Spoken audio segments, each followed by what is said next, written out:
नमः। ध्येयं सदा परिभवगणमभीष्टदोहम्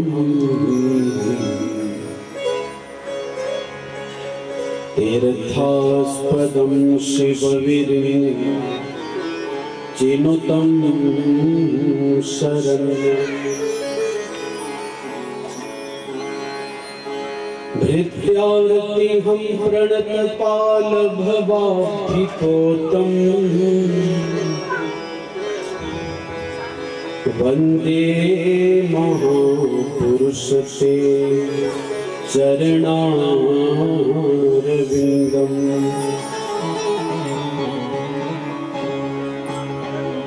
नारायणं नमस्कृत्य नरं चैव नरोत्तमं देवीं सरस्वतीं व्यासं ततो जयमुदीरयेत्।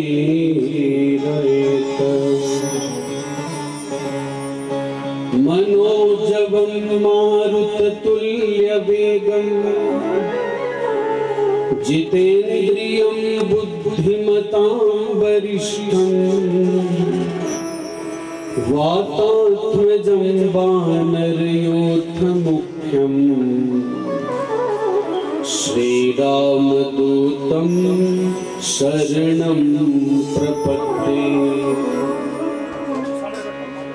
या देवी सर्वभूतेषु शक्तिरूपेण संस्थिता नमस्तस्यै नमस्तस्यै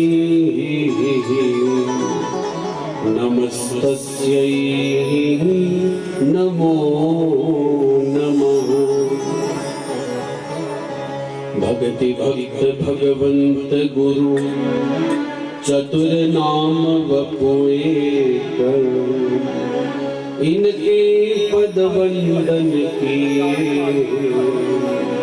तो नाशत विघ्न अनेक।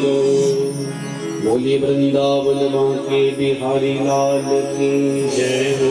श्रीमद् भागवत महापुराण की जय हो। श्री हनुमान जी महाराज की जय हो। गौरी शंकर भगवान की जय हो। सियावर रामचंद्र की जय हो। श्री वेद व्यास जी महाराज की जय हो। श्री सुखदेव जी महाराज की जय हो। कुलजा मैया की कुल देवता की नमः। पार्वती पतये हर हर महादेव। बंधुओं, बड़े सौभाग्य की बात है, इस गृहस्थ आश्रम में दिवंगत आत्मा स्वर्गीय श्री किशन चंद जी की पुण्य स्मृति में ये गृहस्थ परिवार आदरणीय श्री राजेंद्र जी, आदरणीय रूपलाल जी, आदरणीय प्रेम जी अपने स्वर्गीय दिवंगत पिताजी की याद में श्रीमद् भागवत का यह परम पावन पुनीत यज्ञ अपने इस गृहस्थ आश्रम में करा रहे हैं। भाग्यशाली थे वो जिनकी याद में ये बच्चे प्रभु का ये पावन सत्संग करा रहे हैं, और भाग्यशाली हम जिनके सद्भाग्य और सद्पुण्य से हम आप लोगों को भी ये कथा सुनने को प्राप्त हो रही है। कहते हैं ना कि जीव की सदगति हो जाती है ऐसे का आयोजन करा करके। उनकी तो हो गई जिनकी याद में ये पावन यज्ञ हो रहा है, लेकिन असली सदगति होती है संस्कारों की गति, जो उनके माध्यम से हम आप लोगों को मिलने जा रही है। सारे प्रीत परिवार को मैं व्यासपीठ से बहुत बहुत साधुवाद देता हूँ, बधाई देता हूँ, क्योंकि प्रभु की कथा करना और कराना तो केवल प्रभु की कृपा से ही संभव है। आपके पास लाख साधन हो, लाख साधना हो, लेकिन कृपा ना हो तो फिर ये आयोजन नहीं हो पाते। बिनु हरि कृपा मिली नहीं सकता। ना तो प्रभु की कथा होती है, ना संत मिलते हैं, ना सत्संग होता है। आप सभी गांव वालों को, परिवार वालों को बहुत बहुत साधुवाद। 8 दिन का ये यज्ञ निश्चित रूप से आज पहला दिन है तो होता ही है, विलम्ब हो ही जाता है पूजा में, कथा में, लेकिन जब शुरू हो जाए तो तो आपको अंतिम दिन पूछूंगा कि 8 दिन कैसे बीते, ऐसे बीतेंगे चुटकी की तरह। जीवन में अच्छे दिन ना जल्दी भागते हैं और बुरे दिन धीरे धीरे धीरे धीरे करके चलते हैं। आइए, पहला दिन है भागवत भगवान आपके आंगन में विराजित हो चुके हैं। भागवत भगवान कृष्ण का वांग्मय रूप है। तेने वांग्मयी मूर्ति प्रत्यक्षः वर्तते हरे तिरोधाय परिष्टो यं श्रीमद्भागवतारण्यम्। इसकी आगे चर्चा करूंगा। आइए भगवान का स्वागत करें, कीर्तन करें बड़े भाव प्रेम से, ताकि हमारा आपका मन बुद्धि चित्त सभी एकाग्र हो सके, भगवान में लग सके और कलयुग केवल नाम सुमिर सुमिर नर उतरे पाया। यही एक सच्चा आश्रय है जिससे इस युग में हम आप लोग भगवान से लग सकते हैं, जुड़ सकते हैं। कीर्तन भी करें, प्रभु नाम भी लें और जितनी देर प्रभु चाहेंगे उतनी देर कथा करेंगे आज। बाकी कल से तो निश्चित समय पर हम आप लोग प्रारंभ कर दिया करेंगे। आओ कीर्तन कर लें।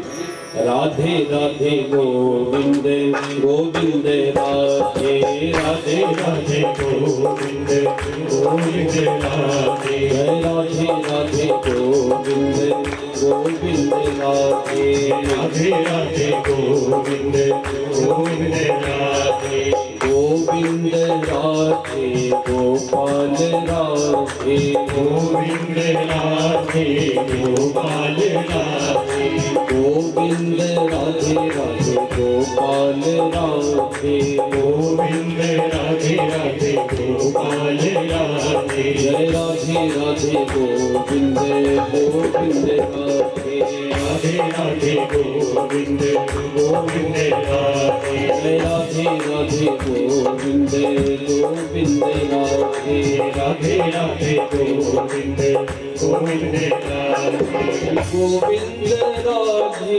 गोपाल राधे गोविंद राधे गोपाल राधे जय गोविंद राधे राधे गोपाल राधे गोविंद राधे राधे गोपाल राधे जय राधे राधे गोविंद गोविंद राधे राधे राधे गोविंद गोविंद राधे जय राधे राधे गोविंद गोविंद राधे राधे राधे गोविंद गोविंद राधे गोविंद राधे गोपाल राधे गोविंद राधे गोपाल राधे गोविंद राधे राधे गोपाल राधे गोविंद राधे राधे गोपाल राधे गोविंद राधे गोपाल राधे गोविंद राधे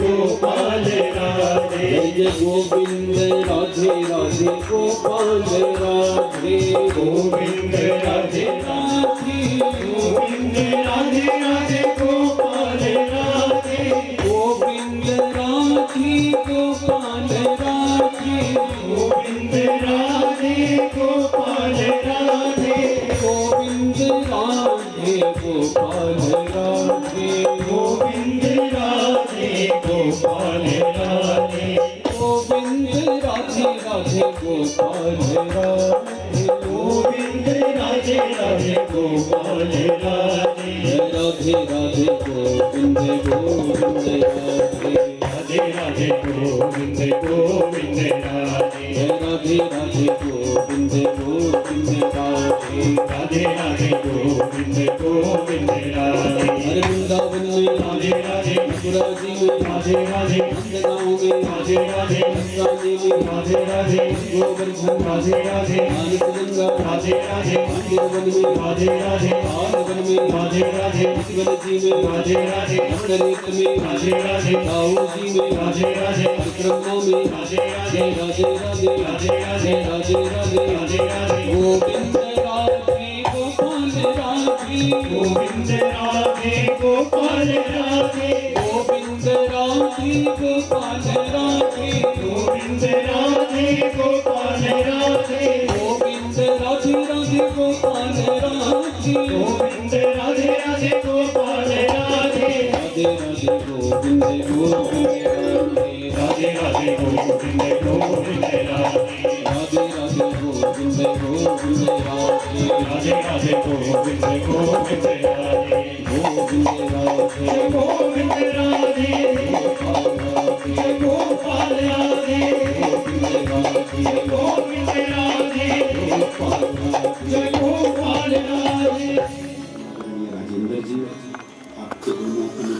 आदरणीय श्री लेसलाल जी, प्रेम जी अपने दिवंगत स्वर्गीय पिताजी की याद में ये पावन यज्ञ श्रीमद् भागवत का अपने गृहस्थ आश्रम में करा रहे हैं।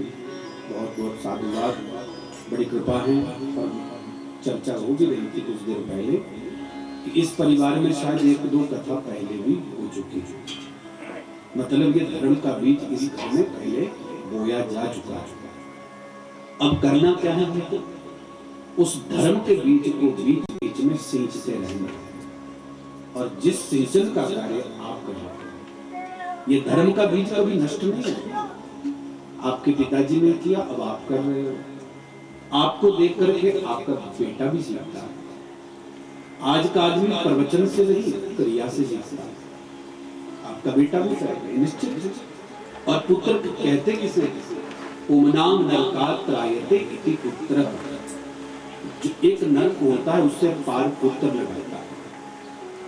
आप अपने पिताजी के लिए ये कर रहे हो, कल आपके बच्चे आपके लिए कर रहे हैं।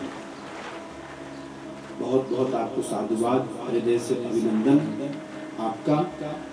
और मैं भाग्यशाली हूँ शिमला की धरा में आने के लिए, क्योंकि भारत के बहुत से प्रांतों में जा करके कथा तो कर चुका हूँ, लेकिन जिस शिमला में रह करके मैं पढ़ा हूँ, यहाँ बहुत कम मौका मिलता है।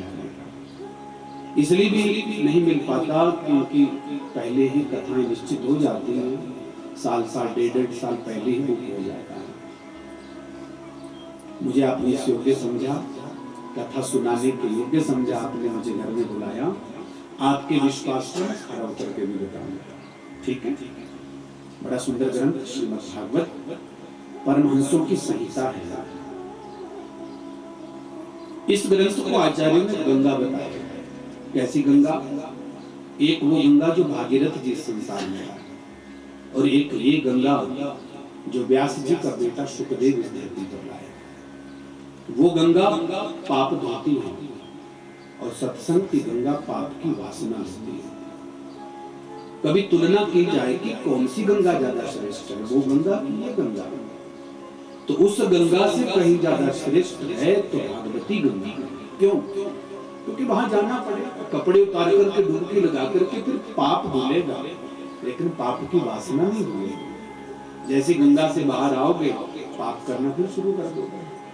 लेकिन ये गंगा आपके घर आंगन में स्वयं आएगी, और इसमें कपड़े उतारने की जरूरत नहीं है। क्यों?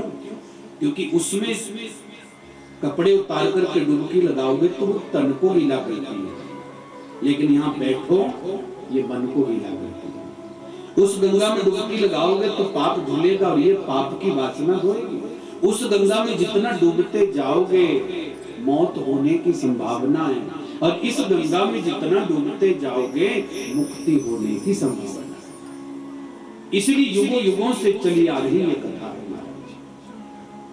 द्वापर के अंत में वेद व्यास जी ने 18 पुराण रचने के बाद 18 उप पुराण रचे, और उप पुराण है श्रीमद् भागवत, पुराण नहीं है। अच्छा, सबसे पहले ये चिंतन कर ले कि भागवत बनी कैसे है। इस दुनिया में सबसे पहले वेद हुआ करते, कब से हुआ करते ये तो कोई नहीं बता सकता, और जो भी बताएगा वो अल्पज्ञ है। क्यों नहीं बता पाएगा? क्योंकि वेद भगवान की सांसें हैं। गोस्वामी जी ने मानस में स्पष्ट लिखा, जाकी सहज श्वास श्रुति चारी, सो हरि पड़े कौतुक भारी। भगवान की सांसें हैं वेद, ऋग्वेद, यजुर्वेद, सामवेद, अथर्ववेद। वेदों को समझना कठिन है। हम संस्कृत महाविद्यालय में पढ़े हैं, लेकिन हम भी संस्कृत के वेदों का अर्थ सही ढंग से नहीं लगा पाते। तो द्वापर के अंत में भगवान नारायण ने 17वां अवतार लिया, व्यास अवतार। व्यास नाम नहीं इनका, इनका नाम है द्वैपायन। कृष्ण द्वैपायन इनको कहा जाता है। व्यास नाम होता है विस्तार का। तब व्यास जी ने वेदों को समझने के लिए 2 विभाग बनाए, वेदों का विभाजन किया। इतिहास पुराणाभ्याम वेदों समुपरंगाय, इतिहास और पुराण बनाए। 18 पुराण, 18 उपपुराण।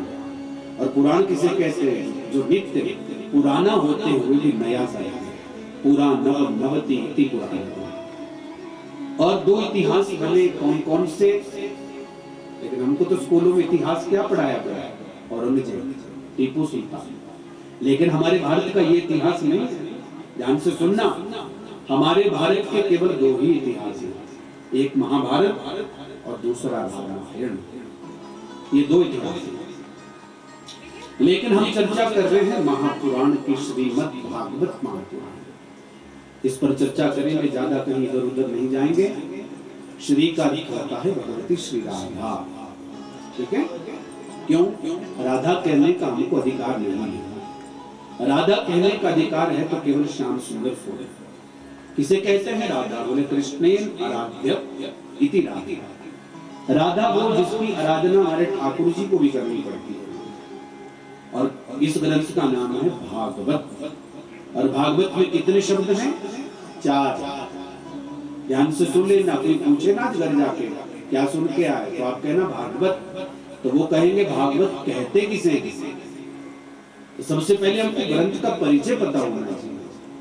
भागवत, भागवत में 4 शब्द हैं, भा, ग, व और त।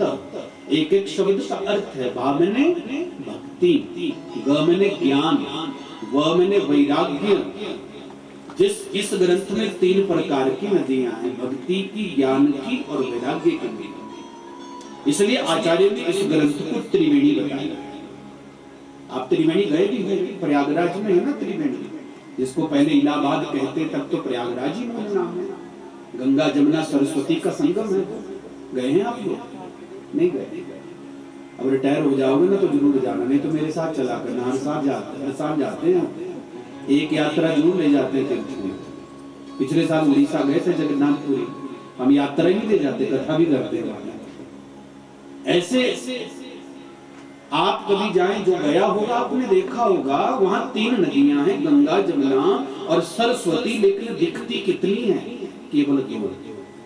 गंगा जी की धवल धारा और जमुना जी की श्यामल धारा। लेकिन सरस्वती मैया अपरोक्ष रूप से बहती है, वो नहीं दिखाई देती। ऐसी इस ग्रंथ में भी 3 नदियां हैं, भक्ति की, ज्ञान की और वैराग्य की। लेकिन कितनी दिखती है? 2। भक्ति नहीं दिखती।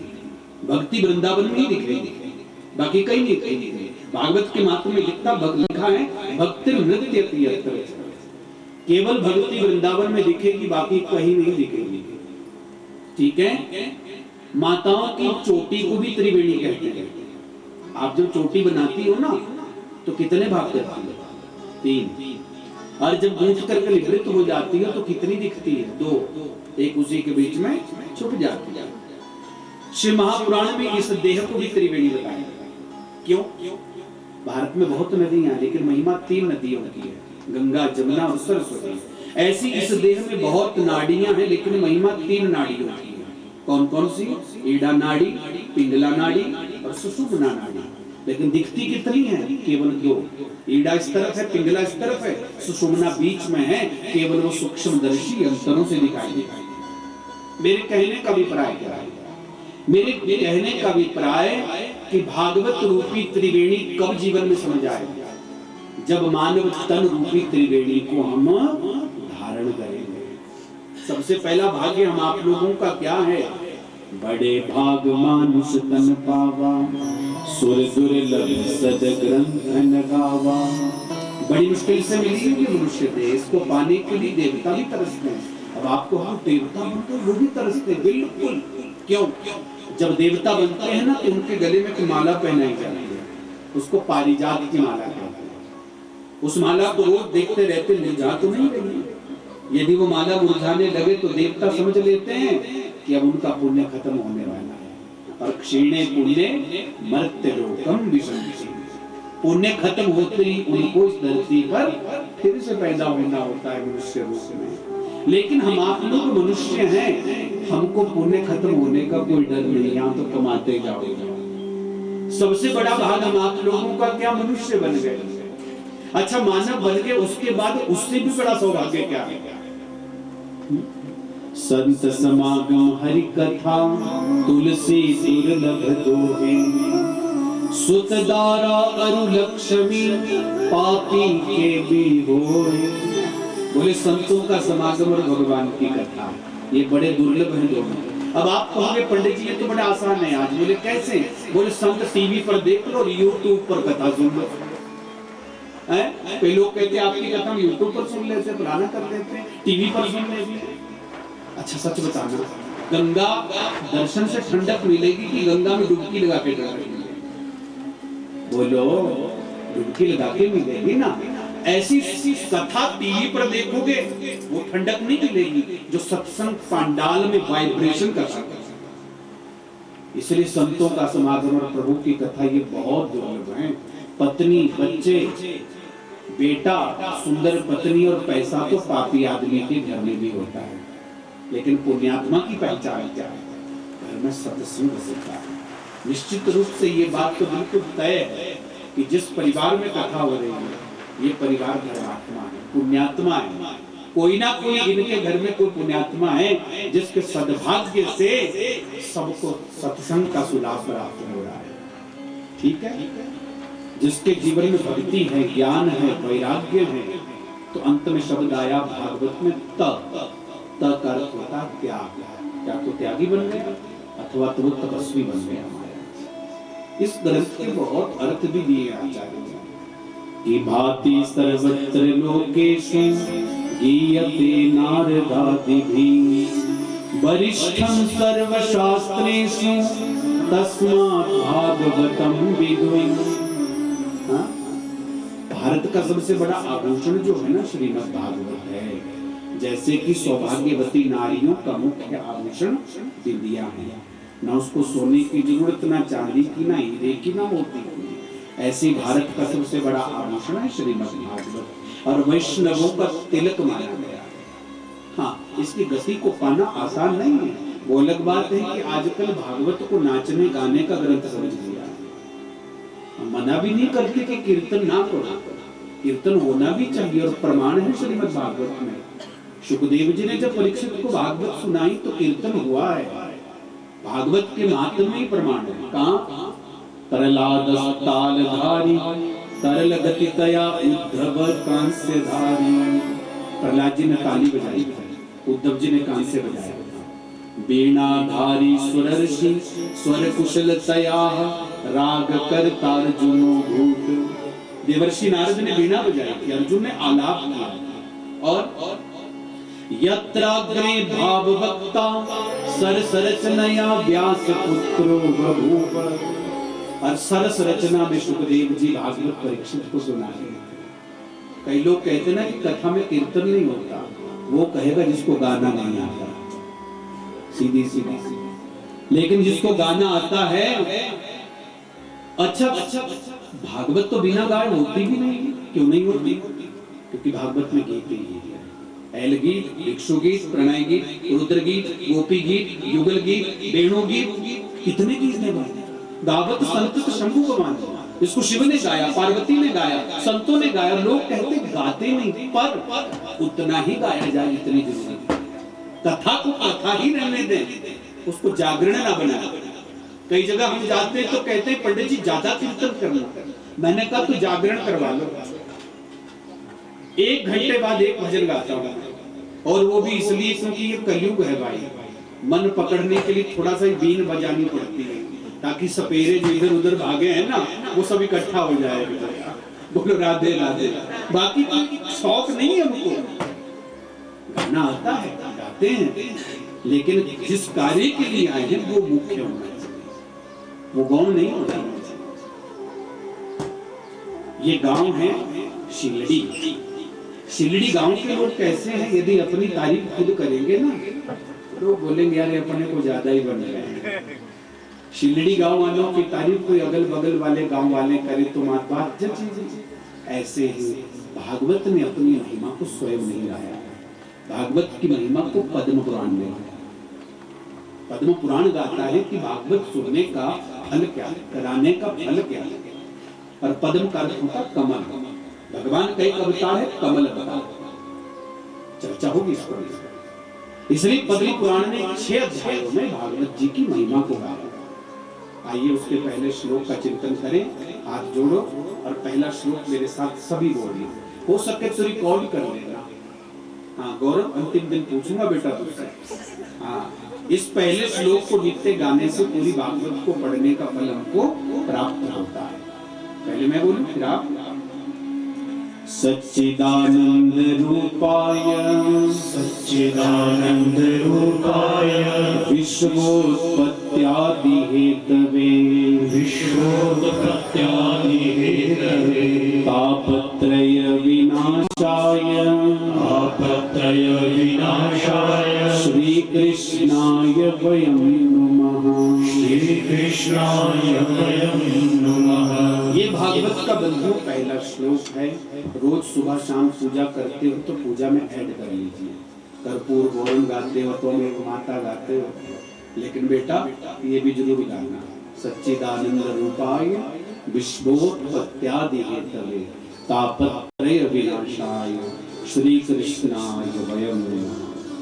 भागवत कथा कहाँ से शुरू हुई? सच्चिदानंद का ध्यान करिए। भागवत कथा कहाँ से शुरू हुई? सच से शुरू हुई। एक सज्जन हमको मिले, कहने लगे गुरुजी आजकल तो इतनी भागवत होती जितनी पहले सत्यनारायण की कथा होती। मैंने कहा तो तुझे तकलीफ क्या हो रही है? दी हो रही है, होने देना। कितनी जनसंख्या थी पहले और आज कितनी है? यदि उसी जनसंख्या के अनुसार चले तो उतनी ही कथा भी हो रही है, और अच्छा है यदि हो रही है। क्यों? क्योंकि आज कौन से स्कूलों में नैतिकता की बात पढ़ाई जा रही है? 10वीं के बाद ट्रेनिंग कराई जाती है और पैसा कमाने की मशीन बच्चों को बना दिया जा रहा है। तो संस्कार कहाँ? अच्छा है तो कथा हो रही है। दो बातें ये बच्चे बैठ करके सुनेंगे, जिंदगी भर दिमाग में बैठी रहेगी, और बचपन का संस्कार सारी जिंदगी रहता है। उस व्यक्ति से मैंने पूछा कि तूने सत्यनारायण की कथा सुनी? बोले बिल्कुल सुनी। मैंने कहा पूछो? बोले पूछो। मैंने कहा पहले अध्याय में क्या है? बोले याद नहीं। मैंने कहा मैं बताता हूं। पहले अध्याय में बताया है सूत जी ने शौनकाद ऋषियों को कि सवाया मात्रा में चूर्ण इकट्ठा करके भगवान को भोग लगाओ, अर्पित करो, कीर्तन करो, कथा कराओ। ये पहला। दूसरे अध्याय में लकड़हारे की कथा है। तीसरे और चौथे अध्याय में बनिए की कथा, जिसकी पत्नी लीलावती और बेटी कलावती है। और पांचवें अध्याय में राजा तुंगध्वज की कथा है। तो बताओ सत्यनारायण व्रत कथा में सत्यनारायण की कथा कहाँ है? बताओ भाई, आप बता दो और पूछ लेना अपने गुरुजी से कि कहाँ है। आप कहोगे पहले दिन खोपड़ी खराब करके रख दी है। तो जरा चिंतन करना। 8वें दिन पूछूंगा आप लोगों से, ढूंढ लो तब तक कि सत्यनारायण की कथा क्या है। बोलो राधे राधे। तो भागवत कथा कहां से शुरू होती है? भगवान के 3 रूपों का निर्गुण निराकार का ध्यान किया गया। सतगन, चितगन और आनंदगन। 3 रूप भगवान के। भागवत कथा सच से शुरू होती है, और भागवत का जहां पर मध्य है वहां पर भी देवताओं ने 9 बार सत्य कहा है। सत्यव्रतम परम सत्यम त्रिसत्यम सत्यस्य योनिं निहितं च सत्ये सत्यस्य सत्यमृत सत्यनेत्रम सत्यात्मकं त्वां शरणं प्रपन्नम्। और भागवत का जहां पर विराम हुआ वहां पर भी वेदव्यास जी ने ध्यान किया किसको? सत्यम परम धीमहि। सच से शुरू, सच से अंत, और सच पर ही मध्य है। सच किसे कहते हैं? थोड़ा सा इसको समझने का प्रयास करें सकते। आज पहला दिन है, ज्यादा खोपड़ी नहीं खराब करना। कल से शुरू करूंगा। बादाम खाया करना 5 गिरी रोज बैठ करके सुबह उठ करके, ठीक है? हाँ, हम ये कंपल्सरी पंडित जी को नहीं होता, जजमान जी को भी होता है, क्योंकि परीक्षित जैसा श्रोता होना चाहिए और सुखदेव जैसा वक्ता होना चाहिए। सच किसे कहते हैं? बोले जो कल भी था, आज भी है और कल भी रहेगा, उसको सत्य कहते हैं। हम आप लोग सत्य नहीं है। क्यों? आज से पहले क्या पंडित जी इस घर में थे? नहीं थे। 7-8 दिन रहेंगे और 8 दिन बाद चले जाएंगे। इसलिए पंडित जी भी सत्य नहीं। आपको ये पंडाल 6-7 दिन पहले नहीं दिख रहा था, आज दिख रहा है, और 8 दिन बाद आएगा मालिक और उधेड़ करके ले जाएगा। संसार की कोई भी ऐसी वस्तु नहीं जो सत्य हो। कल थी, कल नहीं थी, आज है और कल नहीं रहेगी।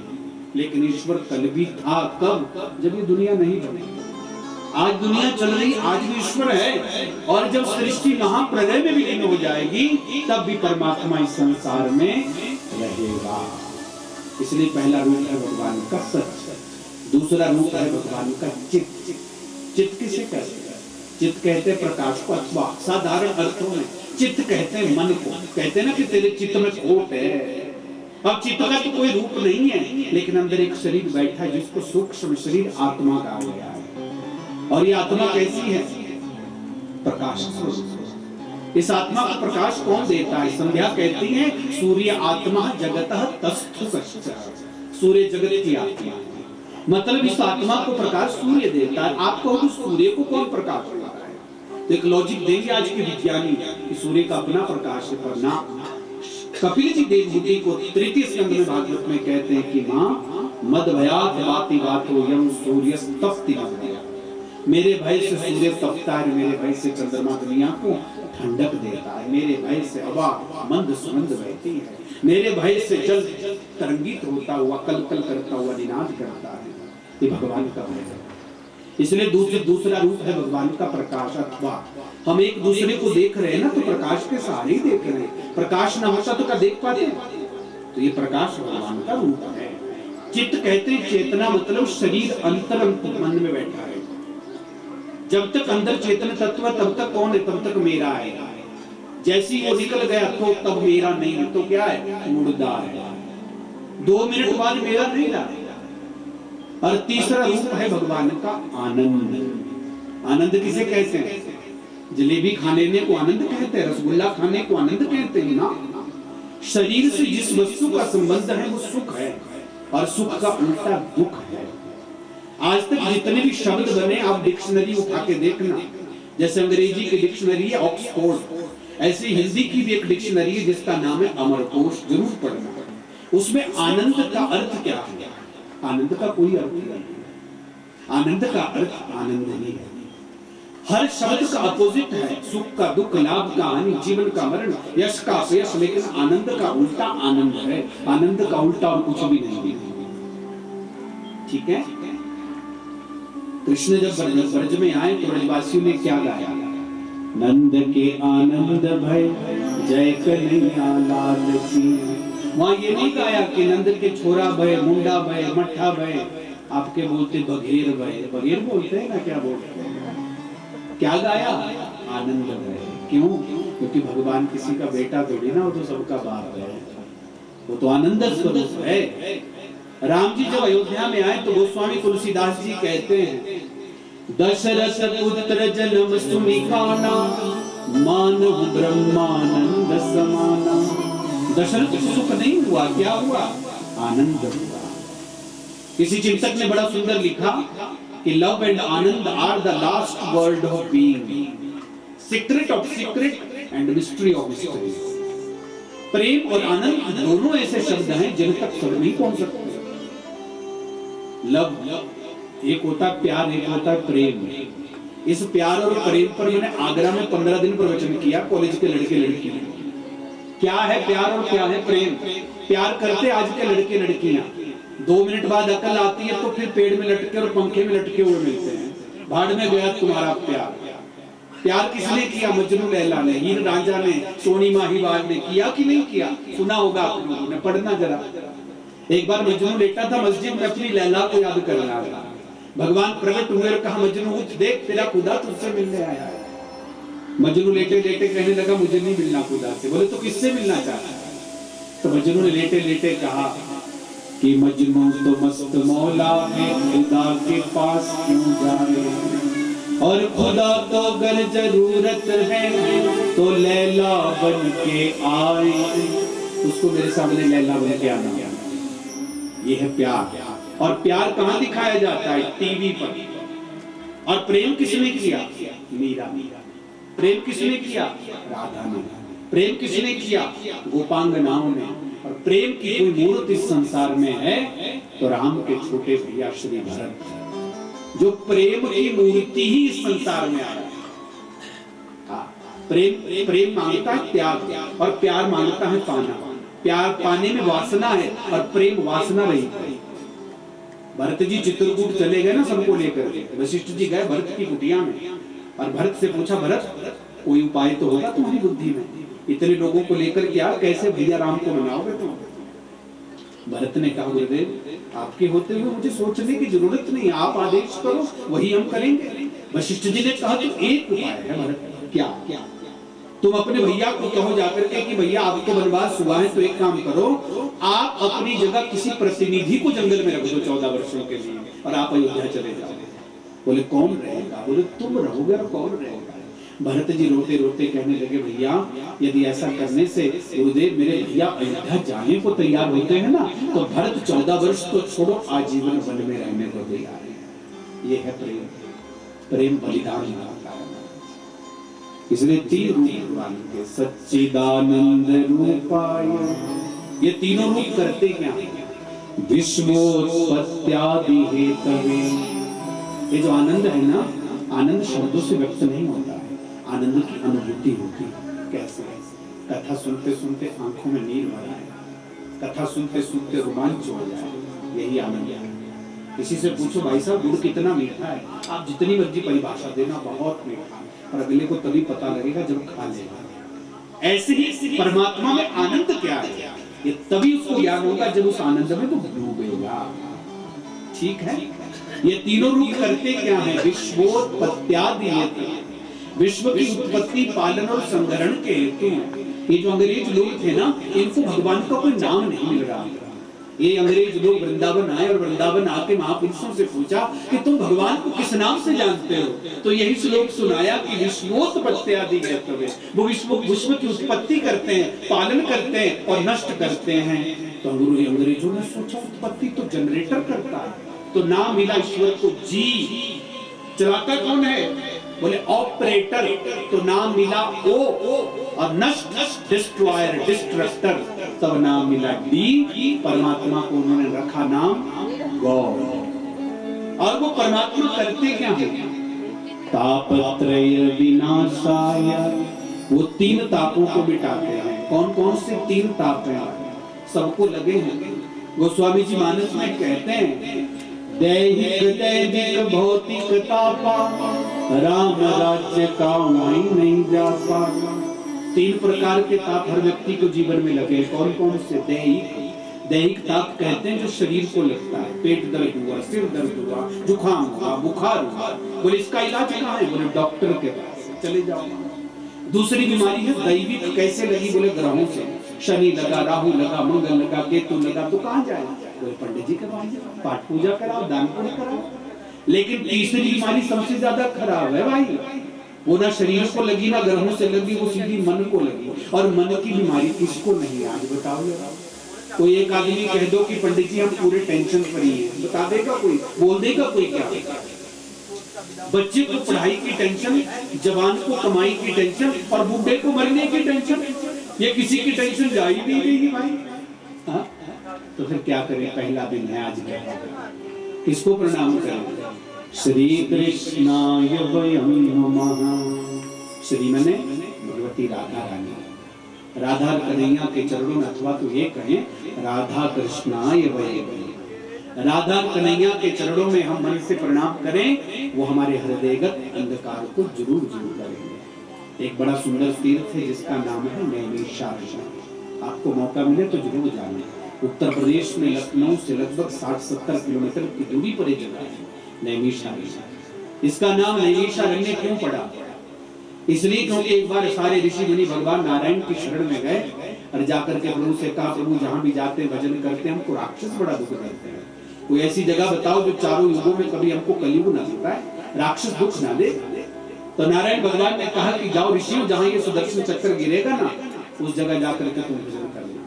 तो संस्कृत में नेमी को ही चक्कर कहते हैं और जंगल को ही अरण्य कहते हैं। एक जंगल में आकर के गिरा उत्तर प्रदेश में, नेमी ही जमा अरण्य, तब नाम पड़ा नैमिषारण्य। सूत्र लगे व्याकरण के यहाँ। हाँ, फिर नैमिषारण्य, फिर विसर्गों को श, क्या सा सूत्र लगा? ये आप लोग पढ़े हैं विद्यालय में, महाविद्यालय में। इसलिए नैमिषारण्य तीर्थ, इस तीर्थ को चक्कर तीर्थ भी कहते हैं।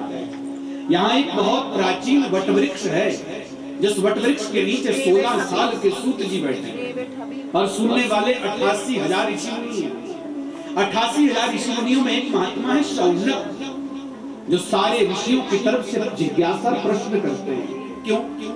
पहले 50-100 बच्चे होते थे ना क्लास में, तो गुरुजी एक बच्चे को मॉनिटर बना ऐसे ही 88,000 ऋषियों में एक महात्मा को मॉनिटर बनाया गया है जिसका नाम है शौनक, और वो सुनने में बड़े कुशल हैं।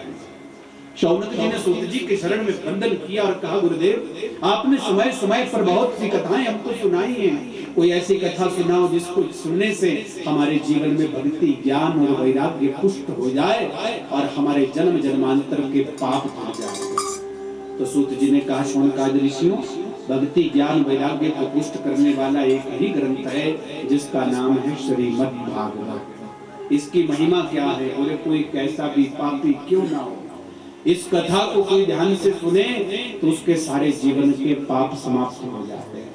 पहली कथा तो वही सुनाई थी भक्ति के दोनों पुत्रों की जो बूढ़े हो गए थे, काल योगे न जर्जर।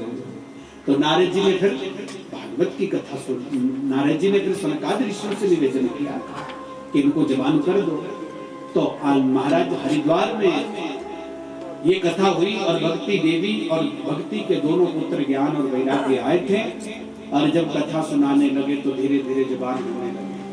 और भक्ति देवी उनके बीच में श्री कृष्ण गोविंद हरे मुरारे नाथेति नामानि मुहुर्वदन्ति गाती है, नाचने लगे। इसलिए बंधुओं, कथा सुनने के बाद हमारे जीवन में भक्ति, ज्ञान और वैराग्य जरूर बढ़ते हैं, पर शर्त हमको सुननी होती है। लेकिन दूसरी प्रसिद्ध कथा आप लोगों ने सुनी है, इसकी बोले धुंधुकारी, ये भी बड़ी प्रसिद्ध कथा। प्राचीन इतिहास शौनकादि ऋषियों ने कहा, गुरुदेव कोई ऐसा इतिहास है आपकी दृष्टि में जिसने इस कथा को सुना और उसके पूरे पाप धुल गए? तो सूत जी ने कहा, एक बड़ा प्राचीन इतिहास है मेरी दृष्टि में, सुनना सभी ध्यान से, और आप लोग भी ध्यान से सुनना। कि तुंगभद्रा तटे पूर्वम अभूत पत्तन उत्तमम यत्र धर्मा स्वधर्मेण सत्य सत्संग तत्पराः। तुंगभद्रा नाम की एक नदी थी, आज भी है। कहाँ है? महाराष्ट्र में। इस नदी के किनारे एक पंडित जी रहते थे जिनका नाम था आत्मदेव शर्मा जी। ज्ञानी थे, ब्रह्मनिष्ठ थे, कर्मनिष्ठ थे, विद्वान थे। समय बीता, विवाह हो गया आत्मदेव का। विवाह हुआ तो पत्नी बहुत अच्छी मिली आत्मदेव को। कैसी थी? रोज सुबह उठ करके घर वाले को गालियां देती थी, पड़ोस में झगड़ा करती थी, बिना झगड़े रोटी हजम नहीं होती थी। रात को पतिदेव से पहले सो जावे और सुबह पतिदेव के बाद उठे। ऐसी पत्नी थी। अब बुरी थी कि अच्छी थी? बताओ जरा कैसी थी? शास्त्र कहता है पत्नी अच्छी मिले ना तो भगवान से मिला देती है, और बुरी मिले तो और जल्दी मिला देती है। मिल जाए बस, कैसे भी मिल जाए। आज समय ये आ गया है कि मिल ही नहीं रही है। समस्या तो ये है। बोलो राधे राधे। बहुत लड़के जो तुम्हारे घूम रहे हैं भाई, बोलो राधे राधे। अब आपको आगे बुरी मिल जाए? बोले हाँ। भक्तमाल में आपने नामदेव जी की कथा सुनी होगी। नामदेव जी की पत्नी बहुत गालियां देती थी रोज। नामदेव जी एक दिन बाजार से घूम रहे थे। बाजार में घूमते घूमते गन्ने वाला रस निकाल रहा था, जूस निकाल रहा था। नामदेव जी ने सोचा गन्ने का जूस ले जाता हूँ, पत्नी को पिलाऊंगा, मीठा बोलेगी। क्यों? क्योंकि जैसा पिए पानी वैसी हुए वाणी। गन्ने वाले से कहा, भाई साहब जूस ले जाना। बोले कहाँ? बोले घर। कहाँ है घर? बोले वहाँ। बोले ना, गन्ने का रस तो ताजा ताजा पिया जाता है। बोले फिर? बोले एक काम का रस ना ले जा, तू गन्ने के डंडे में छील के देता हूँ, बोले जा। और पत्नी को एक एक करके खिलाया करना, वो चूसेगी, मीठा बोलने लगेगी। नामदेव जी प्रसन्न हो गए। 2-4 डंडे गन्ने के खरीदे और घर आए। अब खुशी इतनी थी कि पत्नी खुश हो गई। फिर आवाज लगाई और कहा, भगवान बाहर निकल, देख क्या बढ़िया चीज लाया हो। पत्नी ने खिड़की से देखा, मूर्खानंद डंडे खरीद के लाया, भी बताती हूँ तेरे। दौड़ी हुई आई, गेट पर पहुंची, डंडे छुड़ाया, शुरू हो गई। ऐसी पिटाई हुई। नामदेव जी रोते रोते भागे। गांव के बीच एक महादेव का मंदिर था, जाकर के रोने लगे। शिव जी ने सोचा, वाह, कोई मुझे पत्ता चढ़ाता, कोई फूल चढ़ाता, कोई जल चढ़ाता, ये पहला भक्त मिला जो आंसू चढ़ा रहा है। शिव जी प्रकट हो गए। मां भक्त क्या चाहता है? नामदेव जी ने कहा, बाबा बड़ी कृपा है। बोले काय की कृपा? घरवाली से मार खा के आ रहा है। बोले हाँ, ये कृपा? बोले यही तो कृपा है। बोले कैसे? बोले बाबा, पत्नी मीठा बोलने वाली और प्रेम करने वाली होती तो उसी के पास बैठा रहता। बोले डांटने और पीटने वाली मिली है, उसके डर से रोता हुआ आपका दर्शन कर रहा हूं, ये कृपा नहीं तो क्या है? और भगवान के भक्त अनुकूलता में नहीं, प्रतिकूलता में भगवान की कृपा को महसूस करते हैं। इसलिए जीवन में भगवान ने हमको सुख दिया तो कृपा है ये, लेकिन दुख दिया तो दुगनी कृपा है। और इसकी चर्चा कल करूंगा। कुंती ने कृष्ण से क्या मांगा था कि दुख दे दे प्यारे। क्यों? क्योंकि दुख में दुनिया याद करती, सुख में कौन याद करता है। आत्मदेव की पत्नी तो थी पर झगड़ालू थी, गाली देती थी। समय बीता, कई वर्ष बीत गए, संतान नहीं हुई। आत्मदेव ने सोचा मेरे संतान क्यों नहीं, उपाय करना चाहिए। जजमान के घर में तो संतान गोपाल का पाठ करता हूं, पर मेरे घर क्यों संतान नहीं? उपाय किया। क्या किया? भागवत कहती है कि जिसके संतान ना हो उसको 3 उपाय करना चाहिए। कौन कौन सा? बोले पहला उपाय, जब वर्षा ऋतु आए तो पति पत्नी दोनों हाथों से फल वाला वृक्ष लगाए। दूसरा, तुलसी अपने हाथों से पति पत्नी बोए आंगन में। और तीसरा, गौ माता को घर में निरंतर सेवा करते। कोई ये 3 उपाय करे तो दावे से कहता हूं मैं उसके संतान जरूर होंगे।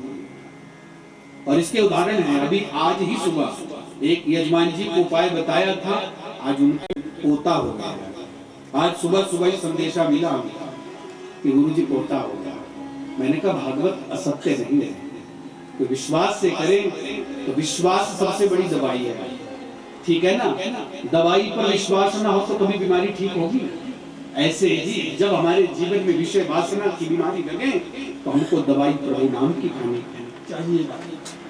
आत्मदेव ने 3 उपाय किए पर परिणाम विपरीत हुआ। क्या हुआ? गौ माता को पालते पोसते कई वर्ष हो गए, ना बछड़ा हुआ ना बछिया हुई। फल वाला वृक्ष बड़ा हो गया लेकिन एक भी फल नहीं लगा, ना फूल लगा। और तुलसी का बिरवा हर साल लगाते तो हर साल सूख जाता। ऊपर से पत्नी और गाली।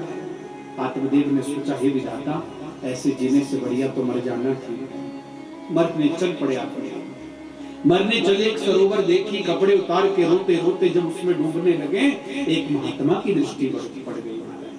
बिनु हरि कृपा मिले ही नहीं संता। बाबा जी ने जब देखा आत्मदेव ब्राह्मण मरने जा रहा है, आवाज लगाई, ओ पंडित जी। पंडित जी ने फटाफट कपड़े पहने दौड़। और बाबा जी मिले तो प्रभु की कृपा है। बाबा जी की शरण में बिलक बिलक करके रोने लगे। बाबा जी ने उठाया और कहा क्या बात है, मरने जा रहा है? तो बोले हाँ। क्यों? बोले अपूर्णता है जीवन में, कमियां हैं। बाबा जी ने कहा तो पूर्ण किसको बना रखा है भगवान ने? बता, सबके घर में कमी।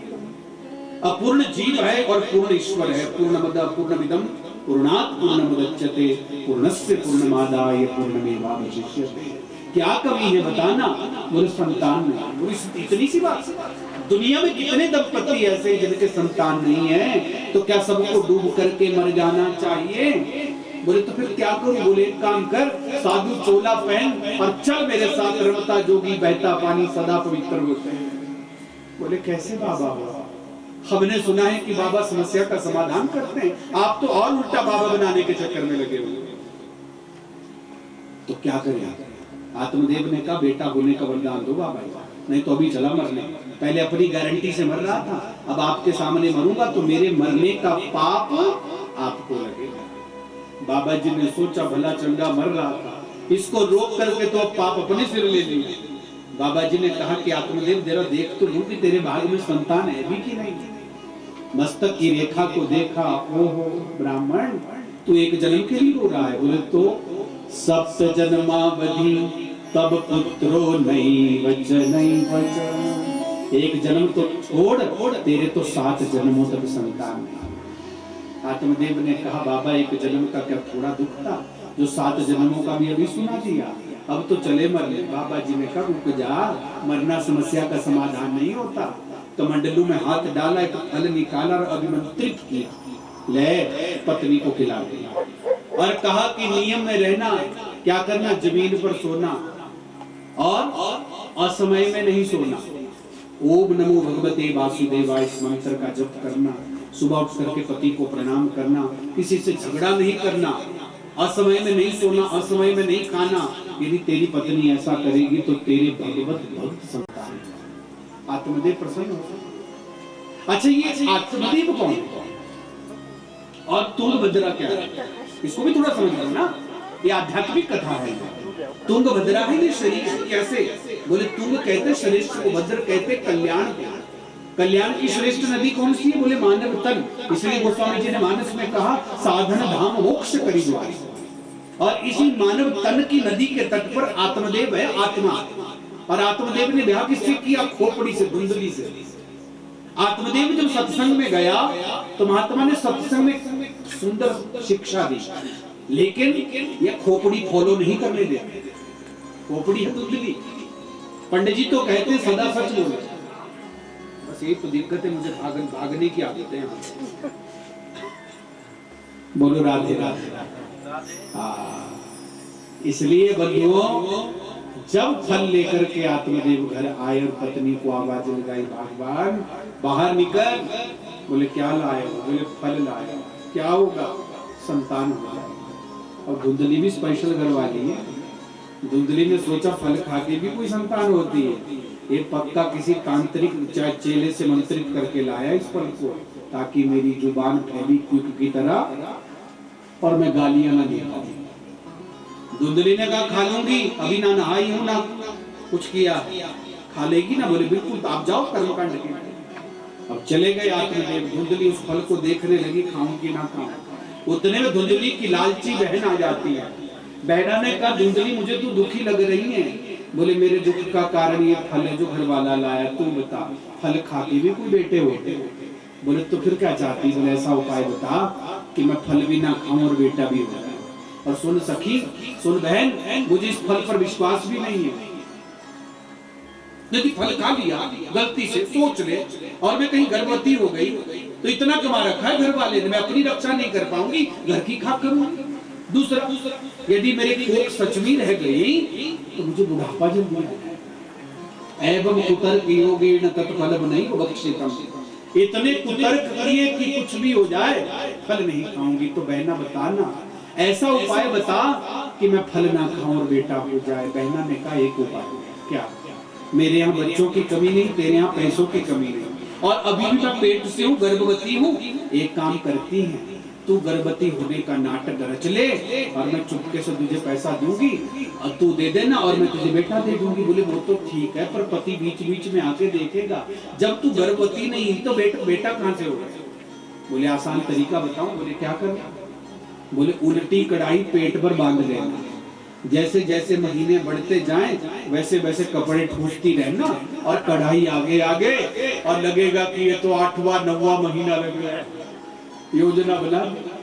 बहना वो तो ठीक है, पर इस फल का क्या करूं जो पतिदेव ने दिया है? बोले जा ये फल गाय को दे दे खाने को, यदि इस फल में सत्य होगा तो गाय के भी कुछ ना कुछ हो जाएगा। गाय को भी फल दे दिया। समय बीता, एक दिन बहना के पुत्र हुआ, रात को आई और पुत्र दे दिया। पैसा दे करके धुंधली ने वापिस कर दिया। चिट्ठी लिख करके पतिदेव को बुलवा दिया, जल्दी आओ, उसके घर का पाठ छोड़ के आओ, बेटा हो गया, सूतक हो गया। आत्मदेव बड़े प्रसन्न हो गए, घर आए, गोजी में लिया, पुत्र को दे दी। तूने तो मेरे मन की पूरी कर दी। मेरा नाम आत्मदेव, आज से मैं अपने बेटे का नाम रखूंगा परमात्मा।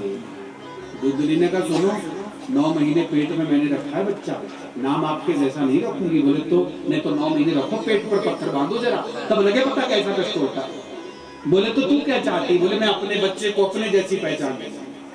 तो क्या नाम रखेगी? बोले मेरा नाम धुंधली और मेरे बेटे का नाम होगा धुंधुकारी। यथा नाम तथा गुण, जैसा व्यक्ति का नाम होता है वैसा ही गुण भी होता है। हाँ, कुछ दिन बीते। एक दिन आत्मदेव गौशाला में गौ सेवा करने गए तो गौ माता ने भी एक मानव पुत्र को पैदा किया है। कैसे जैसा है? सर्वांग सुंदरम दिव्यम निर्मलम कनकप्रभम। बड़ा सुंदर, सोने जैसी कांति उस बालक की, सुंदर आकृति, परंतु एक विकृति थी। क्या?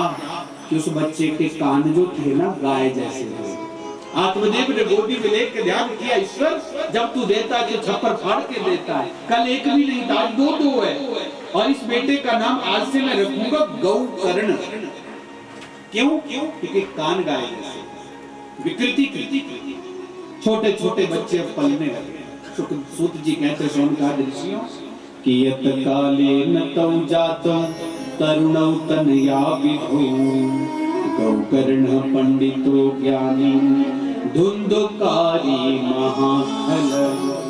गौकर्ण जी तो प्रकांड विद्वान हुए पर धुंधुकारी दुष्ट हुआ। कैसा हुआ? बोले उल्टे हाथ से रोटी खाते, जहां मुर्दे जलते थे वहां रोटियां सेक के खाता, अशौच अपवित्र अवस्था में भोजन करता है, मदिरा पीता है, मांस भक्षण करता है। दुनिया की जितनी भी दुर्गुण थे सब दुष्ट धुंधुकारी में थे। एक दिन तो धुंधुकारी अपने पिता के पास आके कहता, पिताजी। बोले क्या बात है बेटा? बोले कुछ पैसा दे देते। क्यों? जुआ खेलना है। जुआ खेलने के लिए कमा रखा है, मैं नहीं दूंगा। तो धुंधुकारी ने गले से पकड़ लिया, बुढ़े तो क्यों कमा रखा है?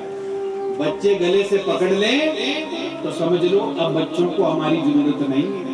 तो क्या करना? सीधा टिकट काटो वृंदावन हरिद्वार का, भजन करो, कहाँ रहना मैं बताऊंगा, वहां बैठ के राम राम जपो, फिर छोड़ दो शिरडी को जो भी है। ठीक है ना? क्या नाम है? शिरडी नहीं है, मैं तो शिरडी बोलूंगा यहाँ साईं बाबा।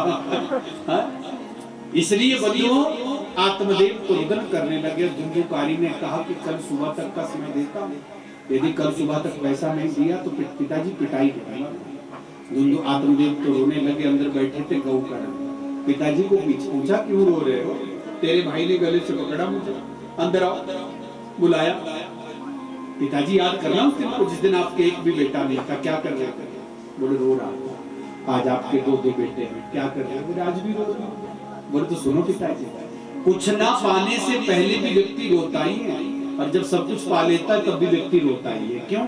क्योंकि जो पाने के लिए हम संसार में आए उसको पाने का कभी हमने जीवन में प्रयास किया ही नहीं, इसलिए रोता है। बोले तो फिर क्या करूं?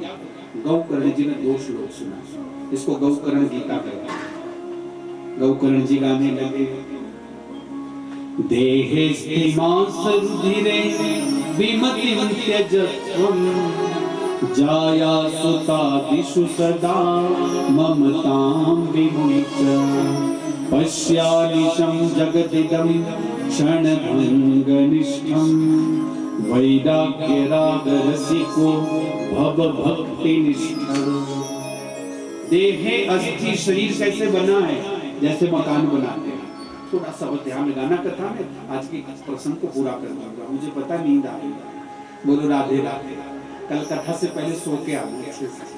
बस में बैठते हैं ना तो क्या लिखा होता है? सीट 1 2 3 पर सोना।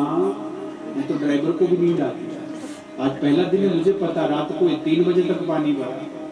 मुझे पता है, आपको तंग नहीं करूंगा। आज थोड़ी देर में अपनी बात पूरी कर दूंगा, पर कल कथा से पहले जरूर 1 घंटा सो के आऊंगा। मैं भी सो के आता हूँ, आप दिमाग फ्रेश होगा तो मैं सुना पाऊंगा, आप समझ पाऊंगा। बोलो राधे राधे। मैं 2 श्लोक में बात पूरी करता हूँ।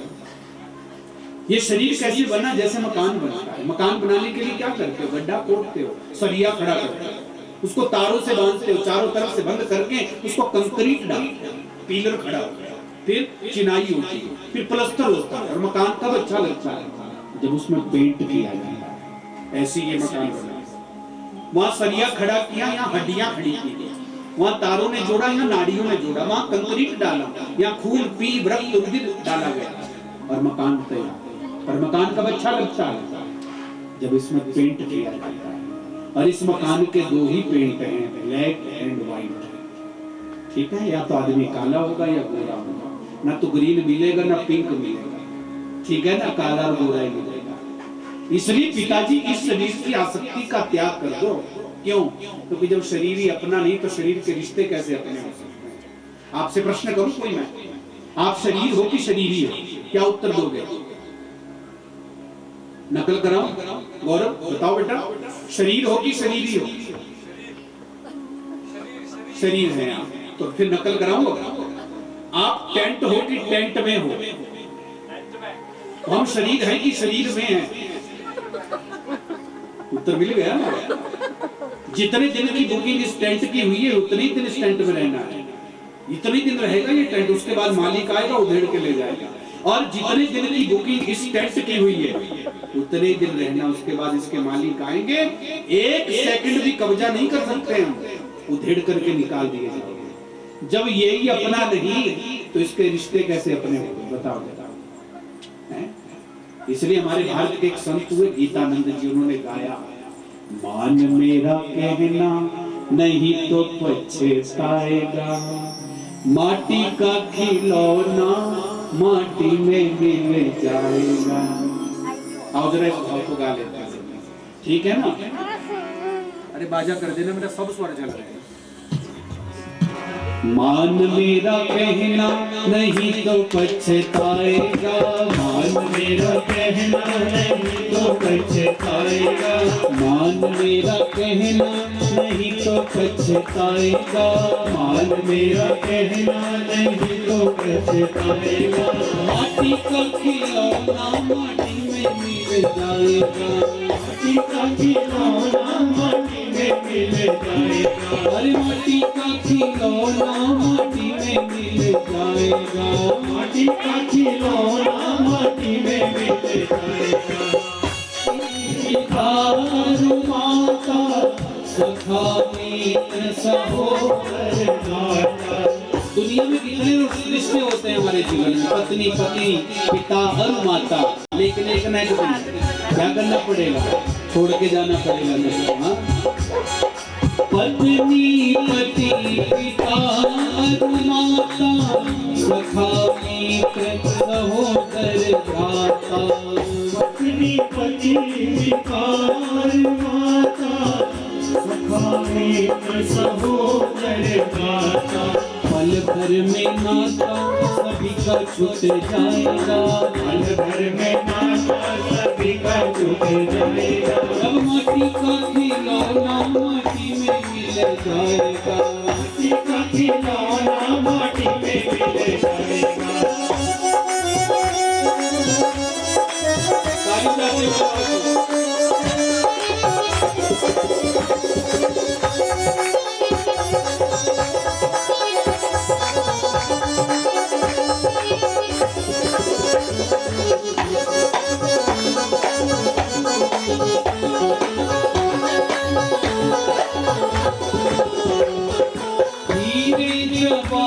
की माला तुम्हारी, मखमल की गद्दी और रेशम की साड़ी, जवाहर की माला तुम्हारी, मखमल की गद्दी और रेशम की साड़ी। ना जाने क्या क्या बढ़िया बढ़िया ब्रांडेड चीजें हम खरीद लेते हैं। हाँ, मोबाइल स्मार्ट चाहिए, टीवी स्मार्ट चाहिए, कर्म भाड़ में गए हमारे। हाँ, अरे कर्म भी तो स्मार्ट हो ना। हाँ, हैट बूट सूट सब टंगा रह जाएगा, हैट बूट सूट सब टंगा रह जाएगा, अब माटी का खिलौना माटी में मिल जाएगा, माटी का खिलौना माटी में मिल जाएगा।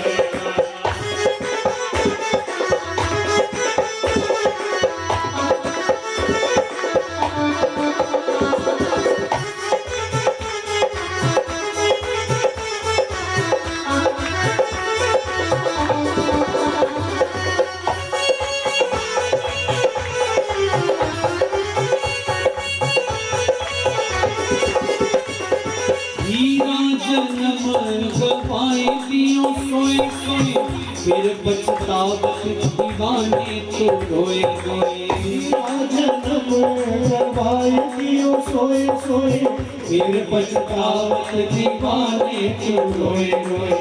सारी जिंदगी ये हीरा जैसा जन्म गवा लिया, खा करके सो करके ना जाने क्या क्या करके। और एक दिन गीतानंद जी तो कहते हैं क्या, अरे गीतानंद ऐसा जन्म नहीं आएगा, गीतानंद ऐसा जन्म नहीं आएगा, माटी का खिलौना माटी में मिल जाएगा, माटी का खिलौना माटी में मिल जाएगा। ओ मान मेरा कहना नहीं तो पछताएगा, मान मेरा कहना नहीं तो पछताएगा, माटी का खिलौना माटी में मिल जाएगा, माटी का खिलौना माटी में मिल जाएगा, अरे माटी का खिलौना माटी में मिल जाएगा, माटी का खिलौना माटी में मिल जाएगा। बोलिए भक्त वत्सल भगवान की जय। बोले धर्म का आश्रय, धर्म किसे कहते हैं? बोले धारणा इति धर्म, जिसको हम जीवन में धारण करते वही धर्म है। बोले दो रास्ता, कोई ऐसा सरल सा रास्ता बता जिससे मैं भगवान को पाऊं। तो गौकर्ण जी ने दो रास्ते बताए, सेवा कथा रस महु नितरा पिबत्तुम। बोले पहला मार्ग है भगवान को पाने का सेवा करना, किसकी? महापुरुषों की, बुजुर्गों की, और दूसरा भगवान की कथा। ये दो रास्ते हैं। कथा से क्या होगा? एक तो जीवन की व्यथा मिटेगी, और कथा का अर्थ क्या होता है? कम कहते ब्रह्म को, कम कहते भगवत रस को, था कहते स्थापित होने को। जो भगवत रस को, ब्रह्म को हमारे हृदय में स्थापित करा दे उसको कथा कहते हैं। और आत्मदेव ने घर बार छोड़ दिया, जंगल में जाके महापुरुषों की सेवा की, कथा सुनी, भागवत के 10वें स्कंद का नित्य पाठ किया, और 6 महीने में वैकुंठ को पा लिया। अब घर में धुंधली को एक दिन धुंधुकारी आके पूछता है, माँ मेरे पिताजी कहाँ पैसा छुपा के गए देना। बोले बेटा जितना था वो तो तूने सब जुए में गवा दिया। झूठ बोल रही है माँ। यदि तूने सुबह होने तक मुझे पैसा नहीं दिया तो चमगादड़ की तरह बाहर जो पेड़ लगाया है ना पिताजी ने, उल्टा टांगूंगा, फिर तुझे लातों से पीटूंगा। धुंधली ने मन में सोचा, बाप रे बाप, काश मैंने फल खा लिया होता तो ये गौकर्ण होता, दुष्ट धुंधुकारी ना होता। कर्म करते हुए तो व्यक्ति सावधान नहीं होता, लेकिन फल पाने की बारी आती है ना तो व्यक्ति सोचता है कि हमने ऐसा न किया होता तो ऐसा न हुआ होता। और कर्म गति बड़ी खतरनाक है, भोगनी पड़ेगी। ये भगवान को क्या, भगवान के बाप को भी भोगनी पड़ेगी। कर्म गति टाले नाही टले, अरसिया जु को हरण मरण रावण को, बन बन राम फिरे। कर्म गति टाले नाही टले, ये नहीं टलेगा। धुंधली घबरा गई, रात को भागी और कुएं में गिर के मर गई। धुंधुकारी होश हो गया, मुझे मारने की जरूरत ही नहीं थी। गौकर्ण धुंधुकारी के डर से भाग गए तीर्थ घूमने के लिए, और धुंधुकारी ने घर में 5 वैश्याओं को रख लिया। ये 5 वैश्याएं सबने पाली हुई है। कौन है ये? काम, क्रोध, मद, लोभ और मोह। आदि गुरु शंकराचार्य जी कहते हैं, भोगा न भुक्ता वयमेव भुक्ता। हम भोगों को नहीं भोग रहे हैं, भोग उल्टा हमको भोग रहे हैं। प्रचुर मात्रा में धन चुरा कर धुंधुकारी एक दिन लाया और वैश्याओं को कहा कि कई दिनों तक अब चोरी करने की जरूरत नहीं। वैश्याओं ने सोचा ये तो जेल जाएगा और हमको भी ले जाएगा। सोचा कि रात को मार देती है।